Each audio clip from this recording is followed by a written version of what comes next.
Hello beautiful soul! Welcome back to my channel. This is Meicha Amer from Japan, Kabayan Taurus. This reading is for you. Tingnan natin ang iyong August 1 to 15. Maraming salamat muna sa aking mga subscriber, new subscriber, cross-watcher.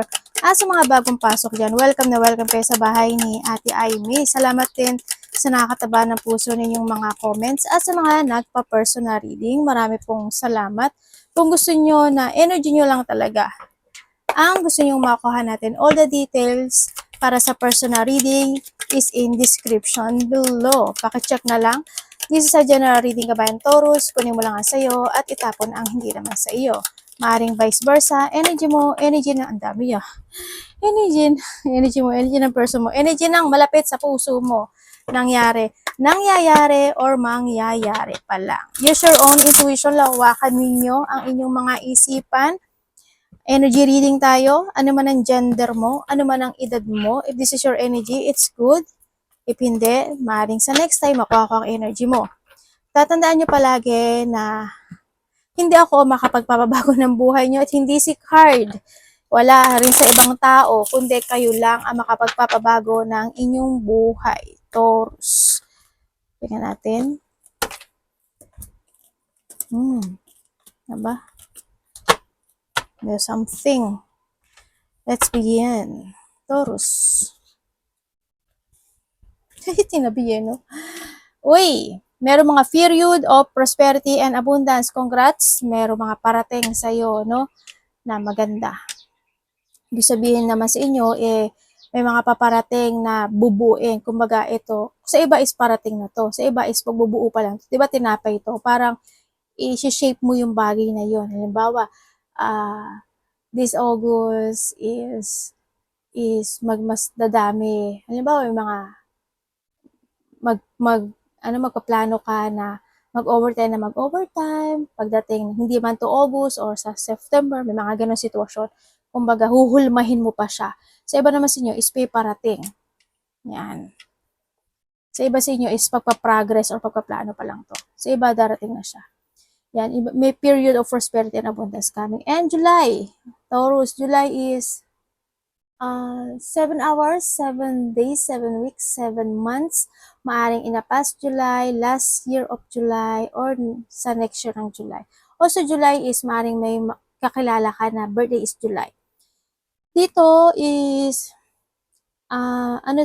kumbaga, may mga darating na unexpected sa buhay mo, pero wag ka lang daw mawawala ng pag-asa. This sun kasi, ibig sabihin, may pag-asa sa lahat ng pagsubok na darating sa buhay mo. Or maybe, sa iba naman, is pupunta kayo sa beach, ganyan, pupunta kayo sa pool, sa matubig, or by this summer, maaring gano'n, may mga vacation situation, maaari sa iba.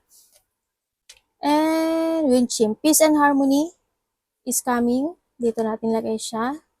Maaari iba sa inyo, meron kayong wind chimes sa bahay, or maganda rin siya kasi pang relax, no? Parang ano siya ng summer, ganyan. Sa iba sa inyo. Ito rin yung pantaboy rin kasi ito pantaboy ng mga negativity, tapos pang welcome ng mga positivity, kaya maganda rin siya sa bahay, no? Para dumating si prosperity, tsaka si abundance. And syempre, announcement. Congrats kung ano mga announcement ang darating sa buhay mo. Maaring announcement na makakatanggap ka pala ng bonus. Makakatanggap ka pala ng something na maganda. No? Kung ano man sitwasyon niyan. O makakatanggap ka ng vacation. Pwede rin ganun. No? May mag-aaya sa'yo ng bakasyon. Ayan dito si Fox. Bakit ganun? Okay. Lagay natin ito dito. Shrewdness and resourcefulness, especially in a business. Mag-ingat ka, wait come sa money mo, ha? Mag-ingat ka rin sa mga tao makakasalamuha mo. May tao nagmamatsyag sa'yo or ikaw nagmamatsyag.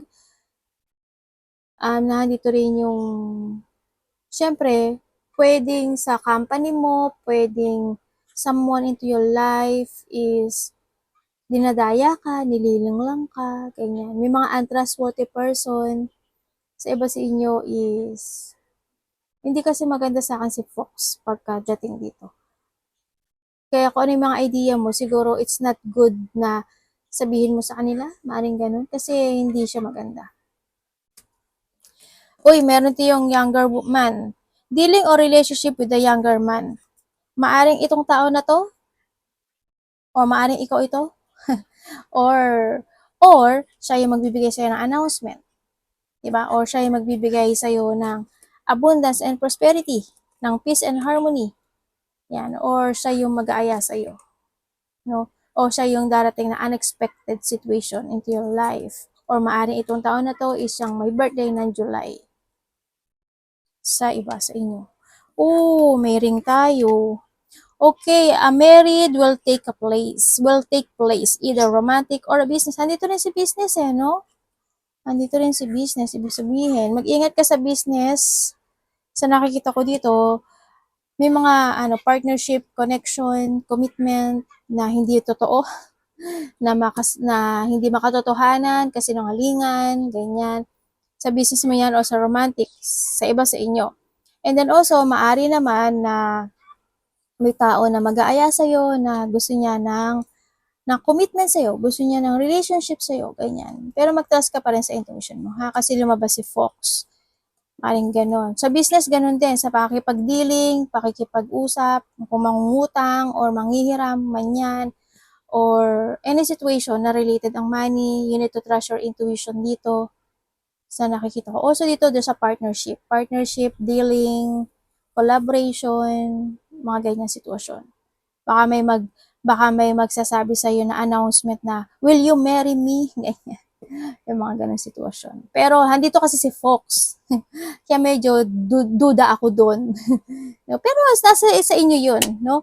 Nasa sa inyo pa rin yun. Kasi handito rin si Kier. Ganyan. Kumbaga, andin yung sitwasyon na itong taon na to is they willing to support you. Kumbaga, nahandin yung sana kumbaga, this a new beginning kasi, no? New beginning of love, also, is maaring itong taon na to is want to commit you at gusto niya ng anak, or maybe this person is may anak siya na isa, or ikaw may anak ka. Ilan man yan, maaring ganon.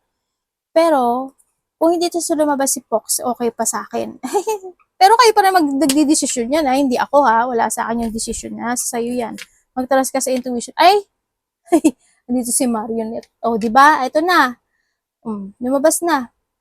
May tao na magdidikta sa'yo. Domination and reluctance. Mag-ingat ka kasi may mga point ng buhay mo na kukontrolling ka, i-manipulate ka, or didiktahan ka. Mga ganong sitwasyon. Pwedeng sa trabaho mo, di ba?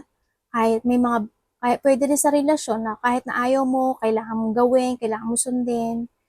Mga ganong sitwasyon. And syempre, makaka-receive ka ng gift or pagmamahal or pagpapahalaga with someone. Kaya dito rin si Ring.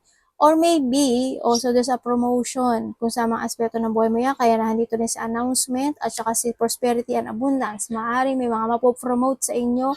Sa iba sa inyo is ikaw ang bibigay ng gift, no? Vice versa. Or tulong, sa iba sa inyo tulong yan. Overloaded. May mga obligation ka na gagawin. May mga sitwasyon na pwede ka ma-overwhelm, na mauwi kay Fox. Yan, mag-ingat ka pa rin, no? May mga unexpected kasi na situation. At syempre, may mga obligation ka na dapat mong gawin para dumating si prosperity and abundance. Para magkaroon ng peace and harmony situation. Kailangan may mga ganon. May mga iisipin ka dito no? May mga, kumbaga nandito rin yung situation na may mga inaaklang ka na situation na hindi naman para sa'yo. Halimbawa, responsibilities, mga ganyan. Pero ikaw ang nag-aaklang. Ano ba yun ate? Halimbawa, kasi nandito si Marriott, nandito rin si Gift, maaari may mga binibigyan ka ng pera. Kumbaga, halimbawa, nandito rin kasi si Kier. Ibig sabihin, may mga pinag-aaral ka, may binibigyan ka, may tinutulungan ka. No? Pero pag-isipan mo pa rin, kasi kung magiging ganun ka, ma-overload ka dun sa sitwasyon na yun, hindi na sila makakaisip ng diskarte nila sa buhay. Kumbaga, magiging ganito ka. Diba? Paano na yun? Paano na yung kinabukasan mo? Paano yung future mo? Paano na yung kumbaga, hindi sila magiging responsable sa buhay nila. Kinukuha mo yung obligasyon ng ibang tao. Sa iba lang sa inyo ha, hindi kayo lahat. May mga ganong sitwasyon. And nag-ingat kayo kasi may accident ako nakikita. Maari ikaw or someone into your life, ganyan. Pag-iingatan naman to, may mga mai-injured, no? May mga masusugatan, may mga pain situation, o andito rin yung sitwasyon na kahit ayaw mo, ginagawa mo kasi mahal mo, kaya kahit na ikaw ay nasasaktan, tinatanggap mo.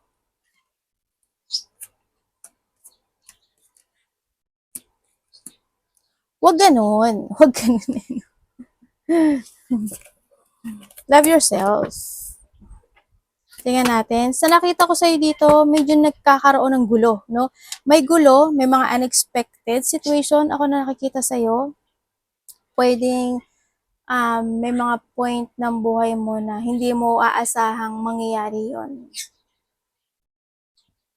Tingnan natin.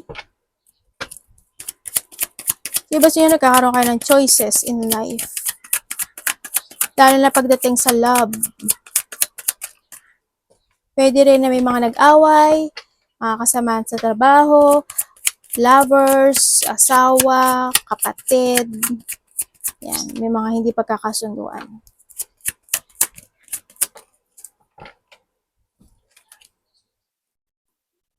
When it comes dito, alam mo, hando yung love, hando yung partnership, na handoon yung situation na you still care, or vice versa kasi wala akong pointed name. Nagiging mas more patient ka, mas more nagiging understanding ka when it comes to a relationship, when it comes sa family mo, when it comes sa mga tao na pinahalagan mo in life. Yun ang nakikita ko sa'yo. Nahandun din sa nakikita ko dito ay may tao na dito in a distance, maybe sa iba, may tao na want ng commitment sa'yo, gusto niya ng partnership sa'yo, siguro this related to an investment. Sa iba sa inyo, mag-i-invest ka ba? Magtatayo ka ba? O may taong kakausap sa'yo related to a business, malaki man o maliit yan. May mga ganun ako nakikita sa iyo. Pero there's a choices, Ibig sabihin, wag bigla to, no? Kasi, wag kang pabigla-bigla. You need to be aware din pa rin. Kung magkakaroon ka ng business o may papasukin ka na pagkakapirahan, you need to be aware ang sinasabi dito.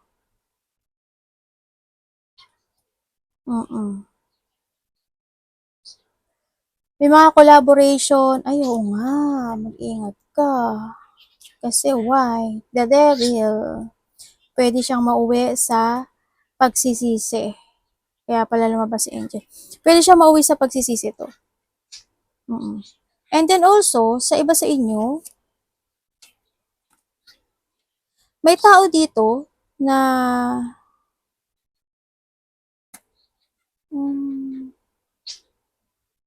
may taong ina-admire ka niya dito. Or maybe you admiring someone, ganyan, taong mahalaga sa'yo, or itong tao na to is they admiring you, sinasabi dito, na-admire siya sa'yo Kasi why? You are a person na mabait, mapasensya, very nurturing, maalaga, maasikaso, ganyan. Yun. Kumbaga, itong tao to, ina-admire ka niya when it comes sa'yo, no? Sa sarili mo, gano'n. Nagkakaroon siya na attraction sa'yo. Kumbaga, kasi ganun nga yung attitude mo, or ikaw ito sa kanya. Yun na nakikita ko. And then also, may tukso. May tukso sa iba. Mag-ingat ka pa rin kasi may tukso, kasi andito nga si Fox. Mag-ingat ka pa rin sa mga tukso, no? Na papasok o yan, tukso, layuan mo ako, ganyan. Yun na nakikita ko dito. May tao dito na siguro may tao na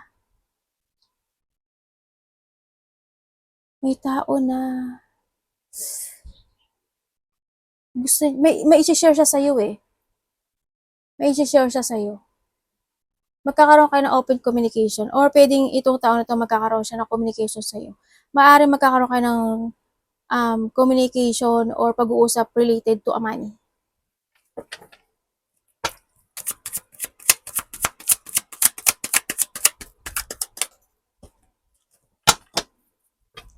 May hinihintay ka? Parang may taong naghihintay. Parang nandun yung tao na to na si ano kaya still care pa kaya sa akin? Si ano kaya naiisip pa kaya niya ako? Si ganito, ganyan, ganyan. May pagmamahal pa kaya sa akin? May attraction pa ba kaya siya sa akin? May mga ganong sitwasyon ako nakikita. Sa iba naman sa inyo, may mga inaaral kayo, no? Maaaring may mga inaaral kayo na something, pagkakaperahan, investment, ganyan. Iba naman sa inyo is maaaring nagkakaroon kayo ng admiring when it comes to a food. Pwedeng nag-change sa kayo to a vegetable more o kaya is may kinahihiligan kayong kainin. Sa iba sa inyo, siguro ang ano nyo, kung may business kayo, sa ibang business, ang nakita ko sa yung business, related to a food, pagkain, related sa pagkain, yung investment mo, or related siya sa, more on pagkain to eh. Siguro iba halaman, orchids, flower, para mga ganon. Pero more on food yung nakikita ko. Sa nakikita ko sa'yo dito, may mga pangit. Ang pangit talaga ate, oo. Ibig sabihin, may mga hindi nagkakasundo-sundo. Yan, may mga hindi nagkakasundo. So, pwede siya sa kapatid. Tulad na sabi ko, pwedeng kapatid, pwedeng karelasyon, pwedeng kasamahan sa trabaho, ganyan. Or pwedeng there's a group situation na hindi kayo nagkakasundo or may mga tao na hindi kanila gusto, mga ganyan situation. Yun na nakikita ko. And then also, is may tao dito na ano siya itong tao na to is go to the flow siya when it comes to connection. Ibig sabihin halimbawa may isang grupo, 'di ba? Kumbaga nagkakaroon ng trouble, kumbaga parang sumusunod lang siya sa agos ng buhay, ganun. Kumbaga hindi siya patolera, kumbaga tahimik lang siya, kumbaga pwedeng nagmamatiyag, ganun. Ang nakikita ko dito na ayaw niya ring sumama sa gulo o sa away, ganun na sa nakita ko. May taong ganun. Maybe this is you or someone, no? Sa nakikita ko dito, na nakakonect sa'yo. May hihingi sa'yo ng tulong. Itong tao na to is, hihingi siya ng tulong sa'yo, meron siyang pinagdadaanan. Pwedeng may pinagdadaanan siya sa pera, nagkakaroon ng jangling, or pwede rin na nagkakaroon siya ng jangling when it comes to a property. Pwede rin na nagkakaroon siya may problema siya actually, no? May problema itong tao na to. Maaring may conflict or mga disagreement or there's a battle or may mga tension sa buhay niya na nangyayari. Yun na nakikita ko. At maaring hingi siya ng tulong sa'yo or maybe ikaw ito na nakakaranas to at hingi ka ng tulong sa iba. Vice versa. Tingnan natin.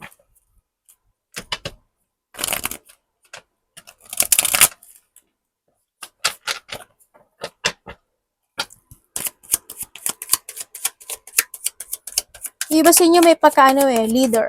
Halimbawa, ano ba yung leader ate? Halimbawa, nasa isang company ka. Hindi ko alam kung may business ka or maliit o malaki. Sa iba, kung nasa company kayo, siguro mayroon kayong pwesto na nagli-lead kayo doon, ikaw yung nagsusulat, ikaw yung nagaganito, ikaw yung nag-manage, may mga ganong sitwasyon. Iba sa inyo is like a leader, like a boss, something. Yun ang nakikita ko sa inyo. Ikaw yung namumuno, kumbaga.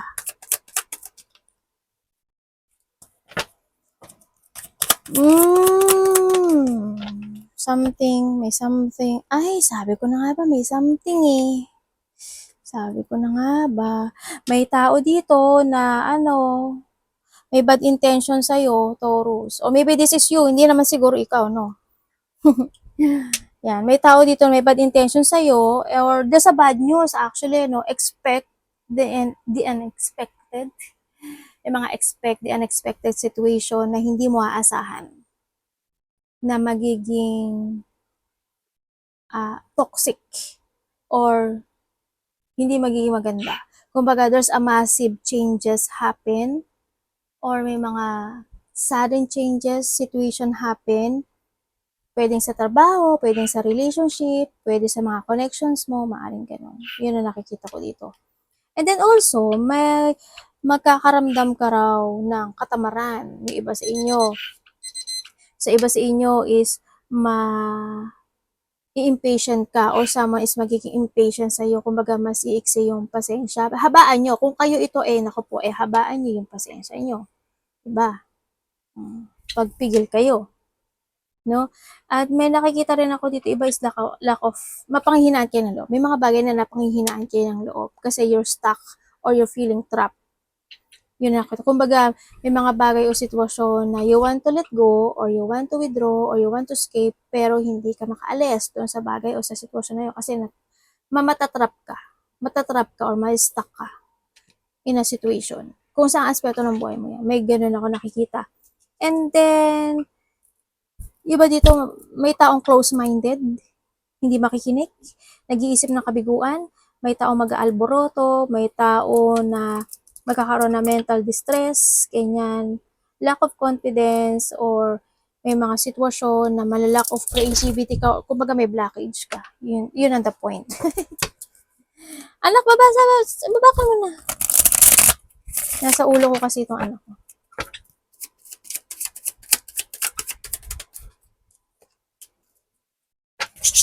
Ay, sorry.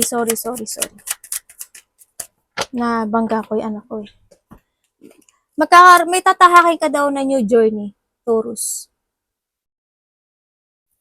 Maybe in a week or a month, one week, 1 month, or by next year. Yun ang nakikita ko. May tatahakin ka daw na bagong journey in life. Sa iba naman sa inyo, dito sa nakikita ko dito, pag-uusapan ka. Ang nakikita ko dito, makakasip ka daw ng text message or communication or news within the 8 days, 8 weeks, 8 months. Pero week siya, sa nakita ko dito. Yun na nakikita ko dito. Or by August. Maybe this August. Yan. Sa isang tao na nakaraan. May mga tension na hindi pa natatapos, syempre. Andito rin yung may bullying situation. Ibig sabihin, pinag-uusapan ka, no? Yan, pinag-uusapan ka ng mga tao. Pag-uusapan ka. Sa nakita ko dito. Ang nakikita ko rin dito, universe, explain mo sa akin to. Kuhanin ko siya para may conflict. Okay. Okay, I see. Okay, meron ka daw may mangyayari sa'yo. Recognition. Ibig sabihin, ay magkakaroon there's a victory and success happen to your life. Sa iba sa inyo is before ending of this year, sa iba naman sa inyo siguro nangyari na, or by sa 6 months, 6 weeks, 6 days, or 8 man yan. Yun na, or 5, pwede ring 5. Yun na nakita ko. May mga point ng buhay mo, kasi there's a luck no? Uy, congrats, may mananalo ata. Hindi siya malaki, pero may mananalo. Nabubulol ako. May mananalo, Taurus. Mag-try ka. Malay mo, energy mo nakuha ko, diba? Kaya nandito rin si announcement. Andito rin si Bread. May mananalo po. I hope this is your energy. Congratulations ko na kayo. Meron tayong 16, 67, 36, 15, and 3. No? Yan ang mga numbers na nakikita ko dito also. Yun na lang. Tapos isama nyo yung birthday nyo. Kung may mga number 3, number 4, Lotto 6, Lotto 7, 5. May 5 ba? Di ba? Hindi ko alam. Parang may 5 ata. Yun. And then, ang nakita ko, there's a luck. There's an achievement. May mga well-wisher na makakamit. And then also, victory and success. Meron din na may hardship situation sa buhay mo na magtatapos. May mga sitwasyon na ma-accept mo na or need to accept. Meron din ako nakikita na may mga improvement when it comes to finances coming. Kasi andito rin si Bread. Magkakaroon or may mga sitwasyon na makaka-recover ka. There's a recovery situation. Kung may sakit ka, tamad ka, o kaya pera mo, yan, may mga recovery situation. Also dito is, positive changes happen also coming, and may mga changes situation na mangyayari sa buhay mo. Iba sa inyo is, recognition to. Siguro may achievement kayo siguro. Ganyan. O kaya, ano ba tawag dito? pagbabalik ng yung strength, confidence, and pride. Ganyan. And then also, sa iba, may mga taong susuporta sa iyo eh, in a situation. Yeah, may mga taong makikilala ka nila more, marami makakilala sa iyo, or maraming tao eh, no? Hindi ko alam why. Baka pupunta ka sa maraming tao, o kaya naman nasa place ka na maraming tao, pero maraming tao ako nakikita dito. Kasi andun rin yung pag-uusap nila sa'yo. O pag-uusapan ka. Baka artista ka, di ba? Baka YouTuber ka, TikTok, Reels, Facebook, ano ba? Networking. Maraming tao, teacher, ano yung mga maraming tao? Doctor, healer, caregiver. Kung ano ba yung sitwasyon na yan, na maraming tao na nakikita ko. Arigato na, God bless.